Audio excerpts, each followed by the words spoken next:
গোমস্তাপুরে একদিনের ব্যবধানে আবারও সড়ক দুর্ঘটনা। মোহাম্মদ শাহীন, চাঁপাইনবাবগঞ্জ।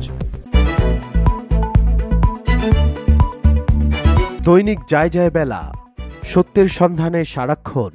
চাঁপাইনবাবগঞ্জের গোমস্তাপুর উপজেলার পার্বতীপুর ইউনিয়নের আড্ডা টু সরাইগাছি রোডে আবারও সড়ক দুর্ঘটনা। সরাইগাছি সড়কের জিনারপুর এলাকায় একটি পাথর বোঝাই ট্রাক নিয়ন্ত্রণ হারিয়ে উল্টে যায়।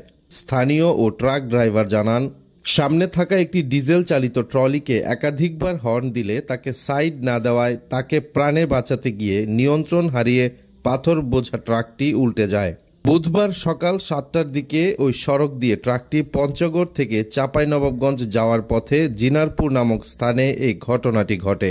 এ ঘটনায় প্রত্যক্ষদর্শী জানায়, আমি সহ আমার হেল্পার প্রাণে বেঁচে গেছি। আমরা শ্রমিক লাগিয়েছি। অতি দ্রুত গাড়িতে পাথর আনলোড করে আবারও চাঁপাইনবাবগঞ্জের উদ্দেশ্যে রওনা দিব। স্থানীয়রা জানায়, এই সড়কে প্রতিনিয়ত দুর্ঘটনা ঘটছে। গত 1 অক্টোবর ওই একই স্থানে একজন মোটরসাইকেল চালক ট্রাকের সাথে সংঘর্ষ হয়ে মৃত্যুবরণ করেন। স্থানীয়রা সকল ড্রাইভার ভাইদেরকে সাবধানে গাড়ি চালানোর জন্য অনুরোধ করেছেন। দৈনিক যায় যায় বেলা, সত্যের সন্ধানে সারাক্ষণ।